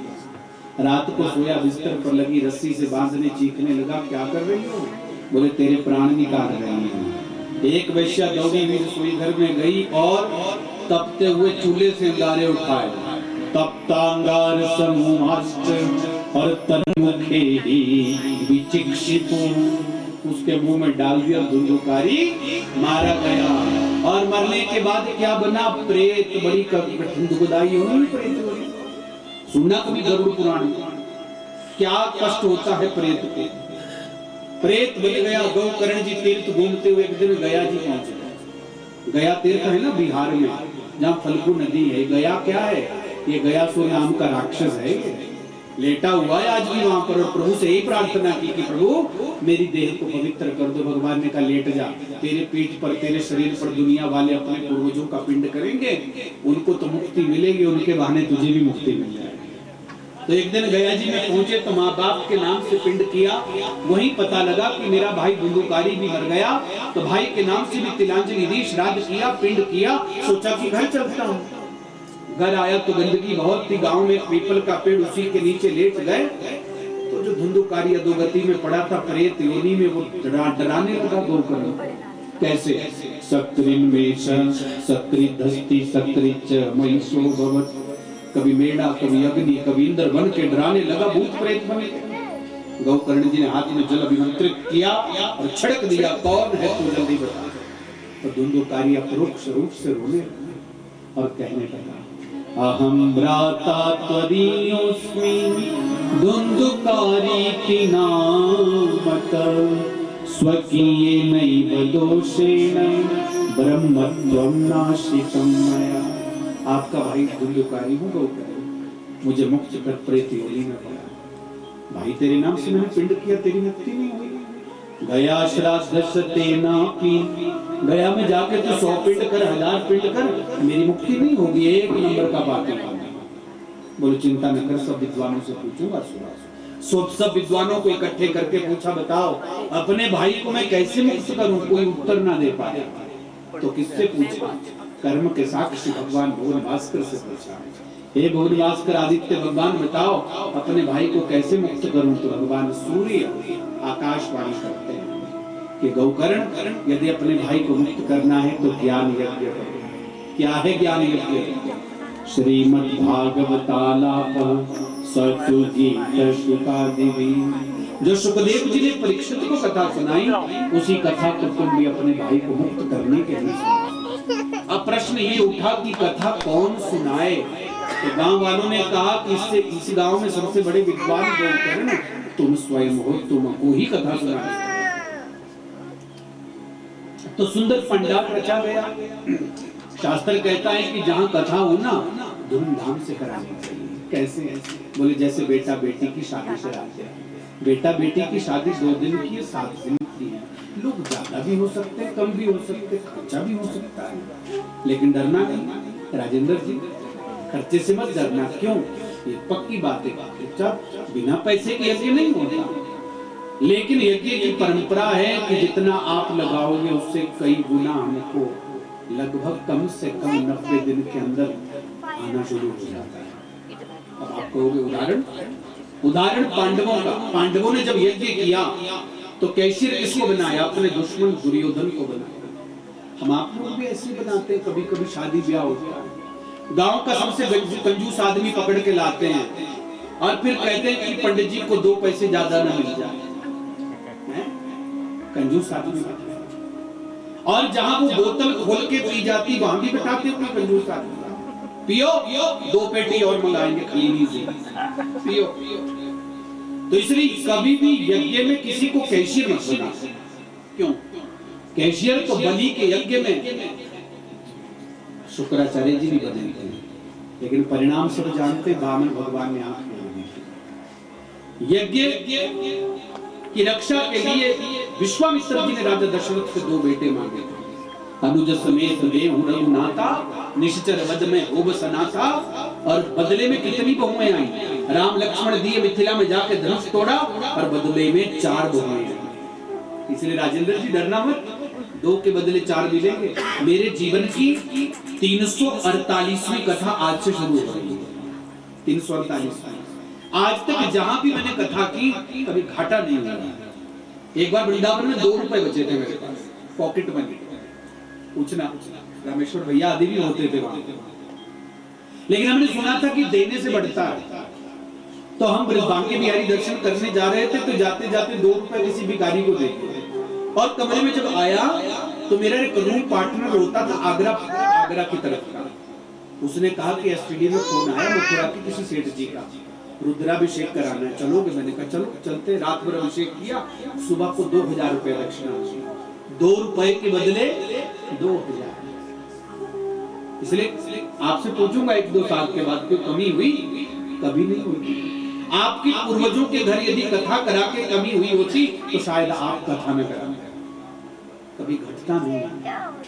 भगवान के यज्ञ में भगवान ही उसको सामर्थ्यवान बनाते हैं। तो सुंदर पंडाल गौकर्ण जी के द्वारा रचाया गया। 5 ब्राह्मणों को नियुक्त किया गया।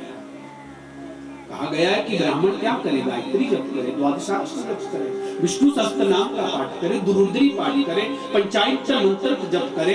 क्यों? कथा में विघ्न ना आवे, इसलिए। और फिर वक्ता को नियुक्त किया गया। वक्ता कौन होना चाहिए? वक्ता का लक्षण भागवत में बताया है। और कैसा होना चाहिए? बोले विरक्तो वैष्णवो विप्रो। तीनों पुलिंग है, विरक्त हो, वैष्णव हो और ब्राह्मण होना चाहिए। यहाँ पर ये नहीं बताया कि नारियां कथा सुना, लेकिन आज लड़कियां भी बैठ के गद्दी पर कथा सुना रही हैं। बात कड़वी बोल रहा हूँ, शायद किसी को हजम भी ना हो, लेकिन जिस जगह बैठा हूँ वहां कहने का हमको पूर्ण अधिकार है। नारियों को कथा सुनाने का अधिकार नहीं है।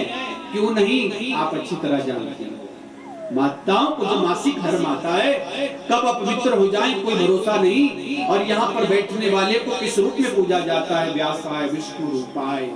यदि वो मासिक धर्म से पीड़ित होगी तो क्या विष्णु होगी? शास्त्र कहता है प्रथमे हनि चांडाली द्वितीयम ब्रह्मगातिनी तृतीयम रजती प्रोक्ता चतुर्थे हनि सिद्धति। कैसे वो विष्णु हो जाती है?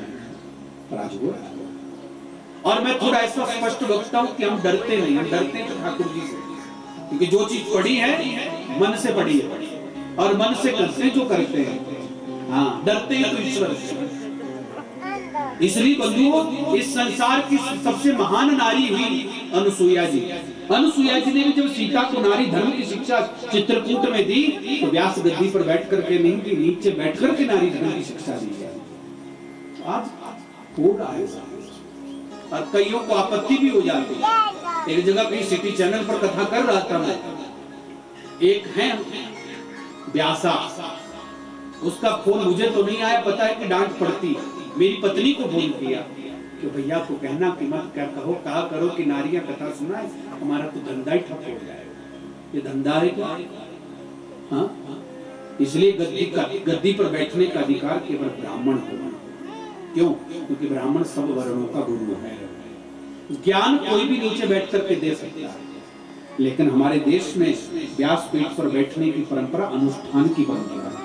7 दिन तक वर्ण किया जाता है। इसलिए आज गुरुजी कह भी रहे थे कि धागा बांध दिया, अब सब बंधन में बंध चुके हैं। कैसा बंधन?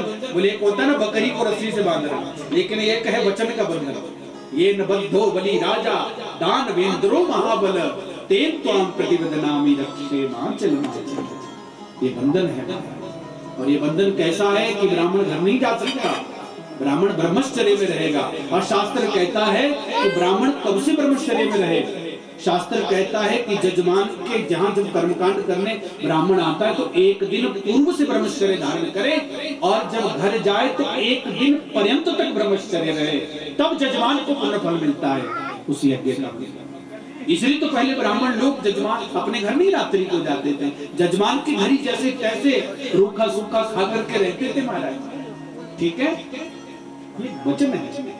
इसलिए गांव वालों ने कहा कि गौकर्ण आप ही सबसे बड़े विद्वान हैं, आप ही अपने भाई को मुक्त कराने के लिए कथा सुना। सुंदर पंडाल सजा, सभी देवी देवताओं का आह्वान हुआ। जहां कथा होती है वो घर घर नहीं रहता साथी, वो घर तीर्थ नहीं रहता। सब तीर्थ धाम नदियां देवता असुर किन्नर सब अपना अपना आसन ग्रहण करते हैं। और सबसे पहले सुनने कौन आता है? अनंत हनुमंत श्री हनुमंत लाल पधारे। बोलिए हनुमान जी महाराज की। इसलिए कथा से पहले रोज हमारे ब्राह्मण लोग हनुमान चालीसा किया करेंगे। मेरी आपसे प्रार्थना रहेगी, 1 बजे से कथा हुआ करेगी, ठीक 1 बजे अपना अपना आसन आकर के ग्रहण करना और हनुमान चालीसा जरूर करना। क्यों? रामचरित सुनिबे को रसिया, राम लखन सीता मन बसिया। हनुमान चालीसा सबको करनी चाहिए। कई जगह प्रश्न करती माताएं, क्या नारियों को भी करनी चाहिए? क्यों, आता है क्या हनुमान? तो सबको करनी चाहिए, मैं नहीं बोल रहा हूँ। तुलसीदास जी ने स्वयं गाया, जो यह पढ़े हनुमान चालीसा।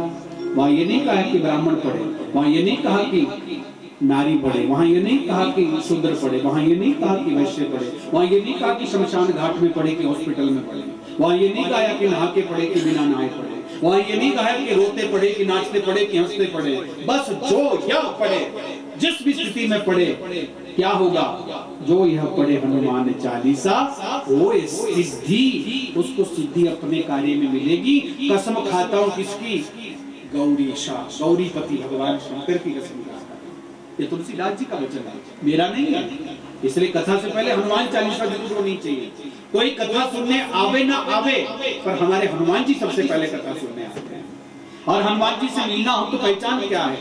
सबसे पहले आते हैं बजरंगबली और सबसे बाद आते हैं। और हम आप लोग क्या करते हैं? सबसे बाद आएंगे और सबसे पहले जाने की योजना बना देते ना। ये हनुमान जी वैसे नहीं मिलेंगे। इसलिए मैं तो अपने जीवन में कथा लोगों को ऐसे भी सुनाता नहीं, मैं तो केवल हनुमान जी को सुनाता हूँ। और हनुमान जैसा श्रोता हो, सुनाने वाला कोई कमी रखता भी नहीं है। जिसको सुननी हो, जीवन का कल्याण करना हो, समय पर आए। और शास्त्र ये तक कहता है कि जिस जगह पहले दिन बैठो उस जगह रोज बैठना चाहिए। क्यों? क्योंकि व्यक्ति का आसन सिद्ध होता है। पहले आसन और राशन दोनों लाते थे सुनने वाले। मैंने अपने दादाजी के साथ 1992 में हरिद्वार में मुरारी बापूजी की राम कथा सुनी थी। अपनी बोरी ले गए थे बैठने को, स्टोव ले गए थे, पतीली ले गए थे, खिचड़ी बनाते थे, कमरा लेकर ये रखा था, 9 दिन तक किराए का। खिचड़ी खाते थे और कथा सुनने जाते। आज कराने वाला आसन भी देता और राशन भी देता है, सुनने वाला फिर भी नहीं सुनता। क्या समझ आया? गौकर्ण जी कथा सुनाने लगे, इतनी भीड़ लगी सुनने वालों की कि जिसके लिए कथा हो रही थी वो कहां बैठा?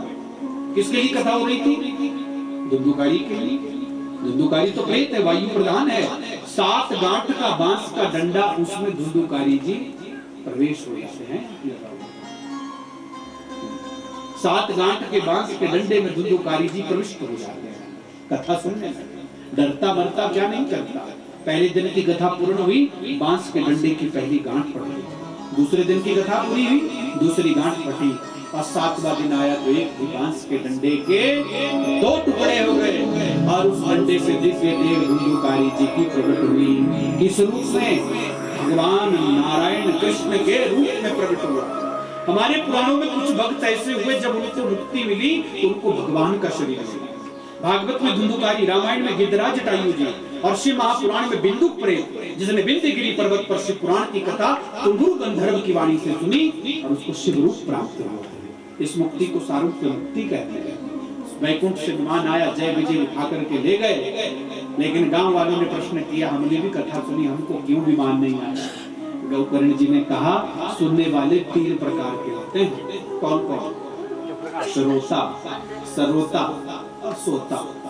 श्रोता कौन? बोले जो सबसे पहले आवे, चौकड़ी लगाए, रीढ़ की हड्डी सीधा रखे और प्रेम से 3 घंटे कथा सुनने के बाद घर जाके चिंतन करे, सबसे अंत में जाए कि आज कथा सुन करके मैंने अपने जीवन की कौन सी बुराई दूर की है और कौन सी अच्छाई ग्रहण की है। यह है श्रोता।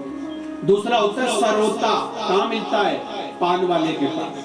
पान वाला पान बनाता है तो उसके छोर को काटता है, उस पर कत्था, शहद, इलायची, सौंफ डालता है, सुपारी भी डालता है। सुपारी को काटने वाली कैंची होती है। ऐसे लोग भी सुनने आते हैं जो कथा तो नहीं सुनते पर कैंची की तरह जीभ जरूर चलाते हैं। कैसी? कथा तो ठीक हो रही पर पंडित जी के बाल क्यों बड़े बड़े? कथा तो खरी हो रही है, भजन कम क्यों गा रहे हैं? कथा तो ठीक है, कराने वाले ठीक नहीं है। कथा ठीक है, खाना ठीक नहीं है। कथा ठीक है, व्यवस्था ठीक नहीं है। कमियां कौन ढूंढता है? जिसके अंदर खुद कमी है। कथा में किसी की कमी ढूंढने नहीं आना, केवल अपनी कमी ढूंढने हमको आना है। वो है धन का श्रोता। इसलिए श्रोता, सरोता और तीसरा सोता। वो बहुत अच्छा। वो क्या करेगा? पिलर दीवार का सहारा लिया, चुन्नी आगे करी और तेरा तेरे अर्पण क्या लागे मेरा, जैसा आया वैसा ही चला। पर वो मुझे बहुत अच्छा लगता है। क्यों? वो हल्ला गुल्ला नहीं करता, जैसा आया वैसा चला गया। अच्छा, एक बात सच्ची सच्ची बताना, जब आदमी को टेंशन होती है तो नींद नहीं आती, पक्का? लेकिन कथा में आ जाना नींद जरूर आएगी। क्यों? कथा हमको टेंशन फ्री करी। और क्या चाहिए? घर में नींद टूटेगी तो पड़ोसी के ऊपर ध्यान जाएगा और सत्संग में नींद टूटेगी तो राम नाम काम में आएगा। यहाँ हर स्थिति में घाटा नहीं है, सब तरीके से फायदा ही फायदा है। इसलिए जरूर आना। गांव वालों ने फिर कहा कि हमको फिर कथा सुना, तो पुनः 1 साल के बाद सावन के महीने में गौकर्ण जी ने पुनः कथा की और अंतिम दिन एक विमान नहीं, आनी तानी विमानानी, बहुत से विमान आए। सब गांव वाले विमान पर बैठ करके गए और जाते जाते गाया, धन्या भागवती वार्ता प्रेत पीड़ा विनाशिनी। धन्य है भागवत की कथा जो भूत प्रेतों का उद्धार कर दिया, तो क्या हमारा अपना उद्धार नहीं करेगी? तो जरूर करेगी। इसीलिए तो इस परिवार के द्वारा दिवंगत आदरणीय स्वर्गीय श्री किशन चंद्र जी की स्मृति में अथवा तो समस्त पितरों के उद्धार के लिए इसलिए गुरु जी से निवेदन है, तर्पण तो करोगे ही आप लोग का ना, फिर वो होगा। आज तो पहला दिन था पर कल से निरंतर फिर तर्पण हुआ करेगा। उसमें पूर्वजों का नाम, ननिहाल में नाना नानी, किसका उद्धार हो जाता है। सोचो, एक कथा, और यहाँ तक बताया है कि इस कथा की आवाज जहाँ तक जाती है वहां तक अकाल मृत्यु में पड़े हुए कीड़े मकोड़े जानवर भी तर जाते हैं इस कथा को सुनकर। कौन कौन तरह, इसका उदाहरण आगे बताऊंगा। हाँ, ऐसी ही पावन कथा इस गृहस्थ परिवार में आज से शुरू हुई। आज की कथा को कहीं विराम करना चाहिए, ज्यादा समय न लूंगा, क्षमा करें। अब क्या करूं, मैं डूब गया, पता ही नहीं लगा, देखा घड़ी को तो बहुत समय हो गया। निरंतर रोज कथा का समय रहेगा 1 बजे से 4 बजे, 1:45 बजे सभी आप लोग आए। 1 बजे से 4 बजे, ज्यादा समय नहीं लूंगा, 4 बजे ठीक आरती करूंगा, क्योंकि मैं भी बहुत दिनों से थक गया, बहुत दिन हो गए। इन लड़कों को पूछ लो, जनवरी से लेकर के चल ही रहा है, रात को आए, सुबह चले गए, और ऐसे इस कथा के बाद फिर जाना है कहीं। मेरा निवेदन रहेगा कि पूजा वाले ठीक 7 बजे सुबह धोती पहन के बैठी, कथा के समय भी धोती पहन, ठीक है, क्योंकि देवो भूत्वा देवम भजते, देवताओं की पूजा के लिए हमको देवतुल्य बनना चाहिए। ऐसे इस बार डरना कि क्षत्रिय ना, हमको भगवान की पूजा करनी है तो भगवान जैसा ही बनना है। कैसे बनना? शिव पार्वती की तरह, पार्वती और शिव की तरह 7 से 9 बजे तक आरती जो पूजा होगी, तर्पण होगा, लगभग 10:30 बजे तक मैं पाठ करूंगा। 2-4 अध्याय बच जाएंगे तो बच्चा कर लेगा मेरे साथ, थक गया हूँ। अब इतना निरंतर नहीं होता, करते हैं, स्वागत है उनका, लेकिन कठिन है आज के युग में। 10:30 बजे तक, 10:30 बजे मैंने आपके गोटी जी को बोल दिया कि क्या खाएंगे हम। फलाहार में आलू तो नहीं खाएंगे, आलू खा के तो आलू ही बन गए, तो अब आलू ही बने रहना। मेरे साथ हमारे भैया भी आलू नहीं खाएंगे। हाँ, और मुझे आशा 3 घंटे आपको मूत्र नहीं आने दूंगा, क्योंकि ये कह रहे थे कि मुझे लघु शंका लगती है। ठाकुर जी ऐसा खींचेंगे, भूल जाओगे आप लघु शंका, ये पक्का है। हाँ, और 10:30 बजे सभी ब्राह्मण फलाहार कर लें, विश्राम कर लें थोड़ी देर, ताकि कथा के समय नींद ना आए। सबको विश्राम करना है, ये मशीन थोड़ी ना है, इसको भी तो विश्राम चाहिए। आप भी थोड़ी देर आराम कर लिया करना, रिश्तेदार आए तो मिलते रहना, पर जो आप मेन है ना, चुपचाप कुंडी लगाए, किसी को नहीं मिलना। फलाहार किया, सो गए 1 घंटा, यहाँ सोते हुए देखे फिर क्या किसको सुनाऊंगा मैं, है? 4 बजे तक रोज भोजन हुआ करेंगे। भोजन तो सबको ही जो भी आएगा कथा सुनने ना। हाँ, और शाम को कीर्तन कितने बजे करोगे भाई? 8 बजे, 8 बजे से 9:30 बजे तक कीर्तन करेंगे, ठीक है? बहुत होता है इतना, सेकंड लास्ट डे कर देना 10 बजे तक। हाँ, और कीर्तन करने वाले तो आपके बच्चे ही हैं, यहाँ के ही हैं सारे।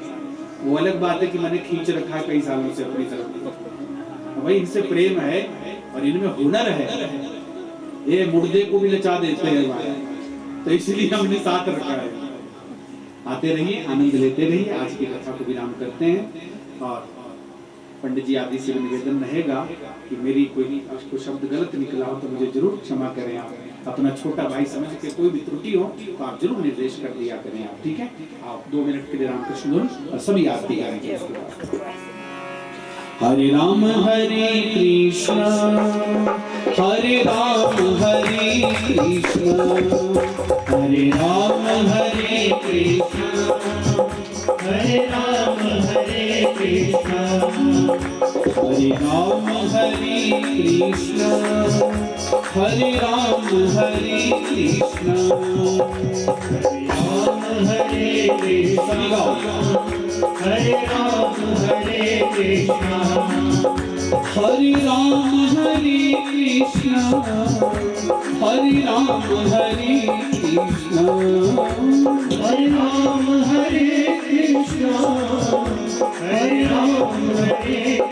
कृष्ण, हरे राम हरे कृष्ण, हरे राम हरे कृष्ण, हरे राम हरे कृष्ण, हरे राम